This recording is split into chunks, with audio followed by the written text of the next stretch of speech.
Hello guys, this is Stephen 27 here with a faction selection video for an upcoming LP that I'll be doing in parts of the war. Just some info real quick. It'll be a long campaign on hard. Maybe, yeah, actually no, I take that back, normal hard. But anyway, I'll be 4 factions. I'll comment each of them in the comments below. We'll do just the name of it and like it, like a nation that you want to the one that you want me to play. And here there are only 4 nations. Now here I'll tell you them right now. The Great Britain. I'll go ahead and read the little blurb, but I'll just introduce them first. Great Britain, France, Russia, and Prussia are the 4 nations up to be for the new LP. And I'll go ahead and read the little blurb. Prussia itself has only been German since the 13th century, when the Teutonic Knights carved out a new Christian state in the Baltic coast. The present Kingdom of Prussia is a new state, and the result of a union between the duchies of Brandenburg and Prussia, and is a kingdom only because the current ruler, Elector Frederick III, has decided to improve his status to that of king. In doing so, however, he has been careful not to offend the Holy Roman Empire, the Archduke of Austria, and calls himself King in Prussia, not the King of Prussia. The form of words is a fig leaf. Frederick is king, and he is the king of a potentially powerful and influential Protestant nation, a center of gravity within the Germanies for all those who would look elsewhere for a lead other than Catholic Austria. The Prussians believe, not without reason, that their virtues as people can carry them through any trouble, martial discipline, sacrifice, a sense of order. But this sense of duty should not be confused with ignorance or intolerance, no matter what others may say. Prussians have always had to fight, but this has made them competent, not bloodthirsty. They have potential to become a great continental power thanks to their martial traditions, many of which can be traced back to the Teutonic Knights. These could form the basis of a truly world-beating army. Under the right guidance, they could unite the German-speaking peoples into a single entity, dominate the Baltic, and perhaps extend their reach far beyond the confines of Central Europe. That's Prussia for you. Now for Russia. Muscovy, as its rulers have previously called it, is a sleeping giant with age-old traditions and ways of doing things. Here the feudal way of life has become so entrenched that the serfs are as tied to the land as cattle, with almost as few rights. It is a vast, deeply conservative and religious country.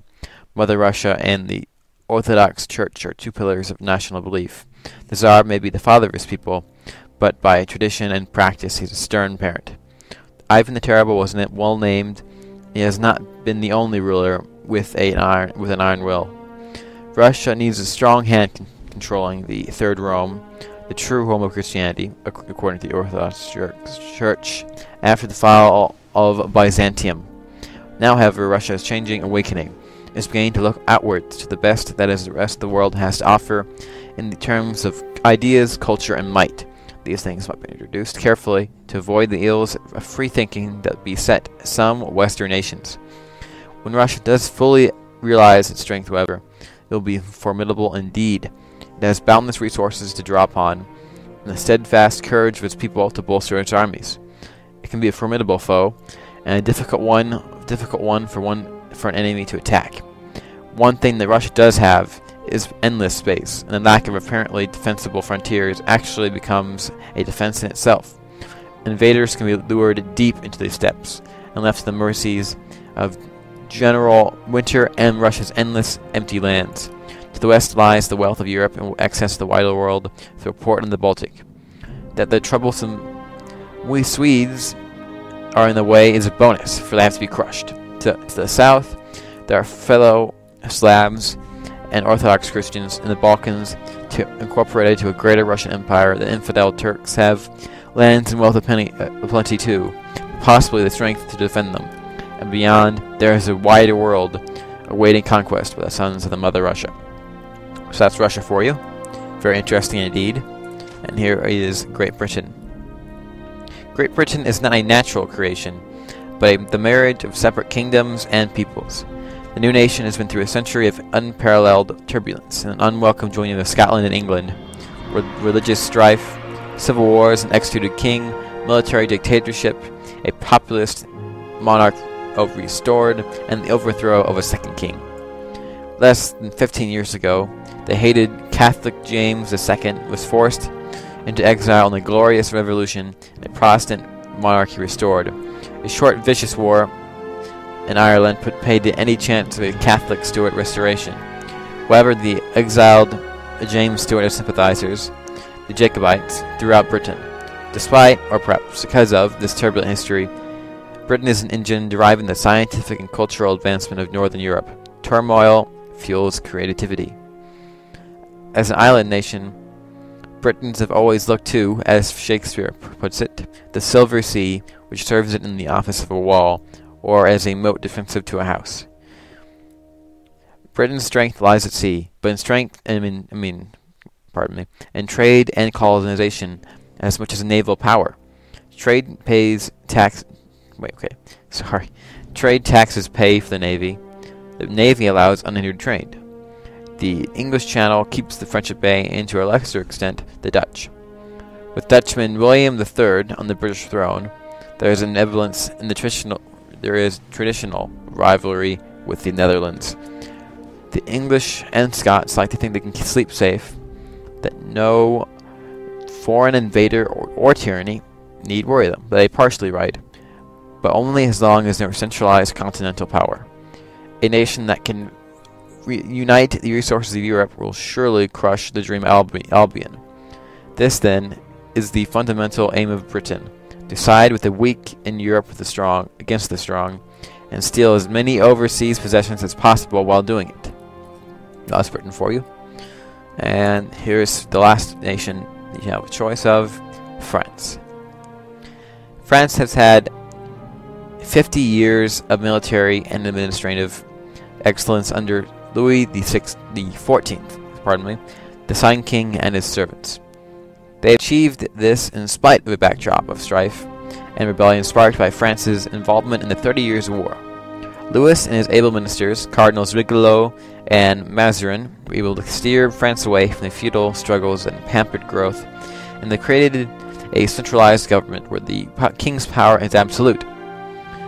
In 1700, France is the preeminent power in Western Europe, with an unrivaled army, vast colonies, and a king who is respected and feared by all, both at home and abroad. Few nations pose any real threat to his well-equipped armies and heavily fortified borders. The French Bourbon dynasty is strong, even though Louis XIV is aging. There are sons and relations aplenty, with legitimate claims to many titles. To the south, lack of a Habsburg heir in Spain, and the feeble-mindedness of Charles II means that a Bourbon could one day rule Madrid. A course of action that brings us about as much as recommended. Of course, not all offshoots of the Habsburg lines are as weak as their Spanish cousins. The Austrian Habsburgs and other European nations may not be entirely willing to see a Frenchman or a French nominee as King of Spain. No matter, France is surrounded by possibilities, and beyond Europe there are many and other continents to conquer and colonize. Use France and North America and the riches of India. The untrustworthy British may have to be set aside or crushed, but what is wrong with that? And there you go, guys. Those are my 4 choices. I'm sorry I stumbled a little bit there, but you get the point. Remember, guys, you have France, Great Britain, Russia, and Prussia. So those are your 4 choices. I'll put them in the comments below. Like the one or ones that you would like to see happen, and and we'll see who wins. And I'll probably bet a 1 week, basically 1 week from the time I upload it. Just so you know, guys, I will be going on vacation relatively soon, in a few weeks, so I will not be able to give this the attention and the other Let's Plays that they deserve, the attention that they deserve. But I'll do as much as I can before vacation and afterwards. But we'll see.